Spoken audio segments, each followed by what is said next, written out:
Buenos dias, buenos tardes, mga amigos, mga amigas, sa aking mga kayubi sa Usapang Batas. Magandang araw po sa inyong lahat. Ako po ang inyong lingkod, Attorney Rene Bueno. Ngayon po ay pag-usapan naman natin itong latest development sa kaso ng ating pangalawang Pangulo na si Vice President Sara Duterte. Nitong nakaraang 2 araw, ay formal nang pumasok, no, sa kaso ni Vice President Sara Duterte tungkol doon sa impeachment.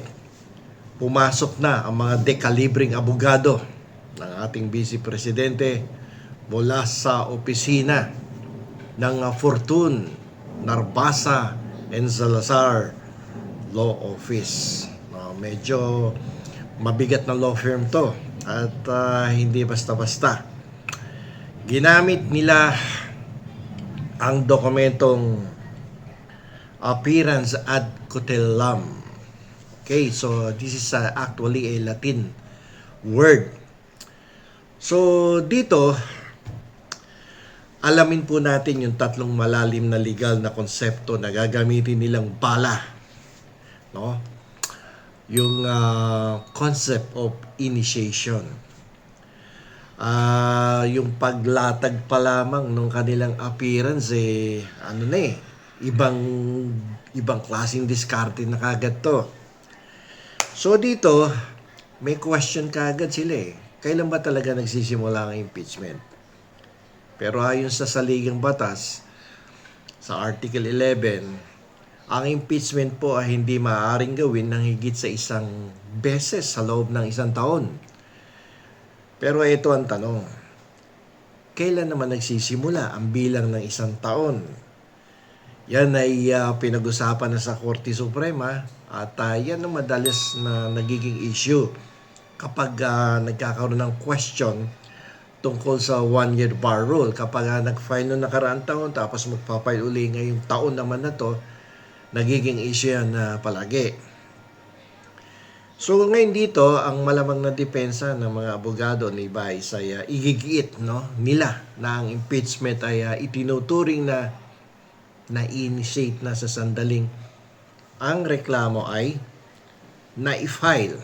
O yan ang una. Pangalawa, na-refer sa committee. Pangatlo, na isama sa order of business. Okay, so ang petsa, dahil ang proseso noong 2025 ay nagsimula noong February 5, 2025, yung ban ay dapat matatapos lamang pagkalipas ng February 6, 2026. Kung maalala nyo, diniscuss ko na to nung 3 or 4 weeks ago. Ngayon, ito po yung problema dito. Kung ang House ay tumanggap at nagproseso ng mga bagong impeachment complaint bago ang petsang nabanggit ko, tulad ng mga reklamong inihain noong February to, sinasabi ng mga abogado na void from the start o walang bisa ang buong proseso dahil nilabag ang one-year bar rule. Okay. Ito yung pangalawa. Yung consolidation trap. Bago to.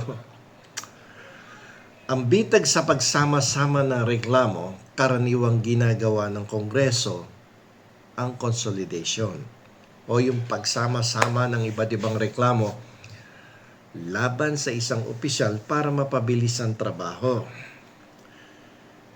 Pero dito papasok ang trap o yung bitag. Ang argumento, kung ang House ay nag-consolidate ng mga reklamong maaga, yung mga ipinail before February 26, no? Yung mga may paglabag sa one-year bar rule.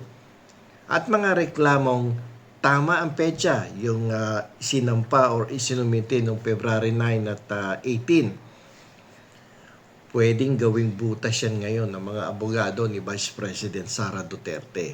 Yan na nga ba sinasabi ko? Okay? So, ang tanong, bakit bitag? Okay, ganito yan. Sinasabi ng mga abogado na hindi pwedeng gamutin ng mga bagong reklamo ang isang prosesong nagsimula sa illegal na paraan.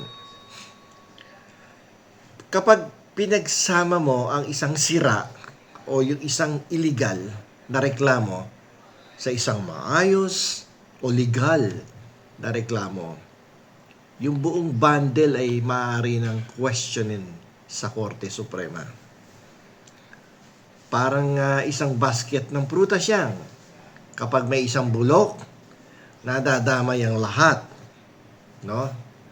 Kapag may isang basket ng kamatis na sariwa, lagyan mo na isang bulok, damay-damay na. Parang ganito sa consolidation trap. Okay? Gets nyo? Okay, punta tayo doon sa abuse of discretion.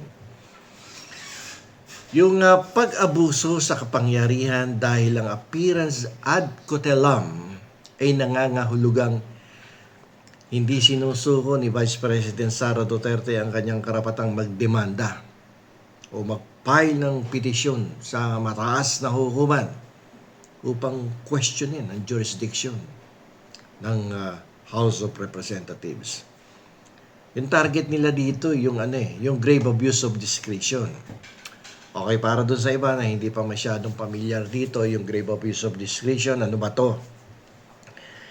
Ito yung kapag ang isang sangay ng gobyerno o isang branch of the government tulad ng House of Representatives ay gumawa ng desisyon na labag sa konstitusyon o labas sa kanilang kapangyarihan.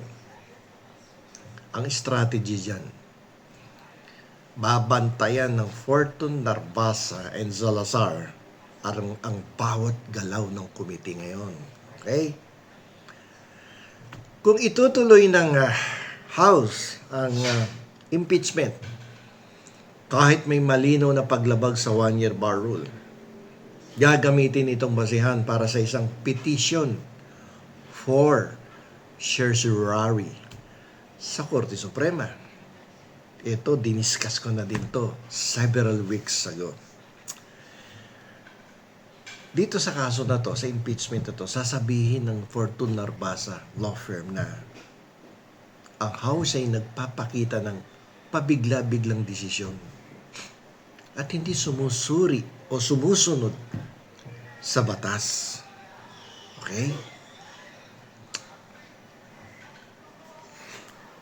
Nahirap ito. Mukhang may butas na naman dito. So, ano yung epekto sa impeachment complaint nitong appearance ad coetelam? Ibig sabihin nito, nakareserba ang karapatang idemanda ang House of Representatives sa Supreme Court anumang oras. Okay? Kine-question nila dito kung sakasakali kung legal ba ang pagtanggap pa lang sa mga reklamo noong simula ng February. Consolidation trap, pinipigilan ng House na pagsamahin ang mga reklamo dahil baka madamay ang lahat ng pagiging illegal.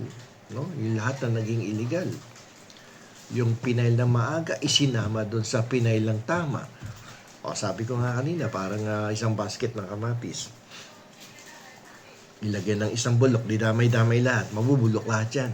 Okay? Okay, so yung abuse of discretion definitely gagamitin nila sa Supreme Court. Doon sa petition for certiorari para ipatigil ang buong paglilitis. Pwede. Kung maalala nyo, hanapin nyo dito na sinabi ko nung before na kung sakaling matutuloy ang impeachment sa House, iproseso ulit, petition for certiorari ang gagamitin ng kalaban. Ito na nga ang nangyayari. So sa madaling salita, ang pagpasok ng mga abogadong ito ay isang protective shield. Sinisiguro nila na ang House of Representatives ay hindi lalagpas sa guhit ng konstitusyon. Ginagamit nila ang mga teknikalidad na ito para patunayan na ang kasalukuyang impeachment ay minadali na naman at may mga butas na maaaring magpabaksak dito sa harap ng Korte Suprema. So, nandito na lamang po. Ito po muli ang inyong lingkod, Attorney Rene Bueno. Attorney Bueno, law and beyond. Learn the law, know your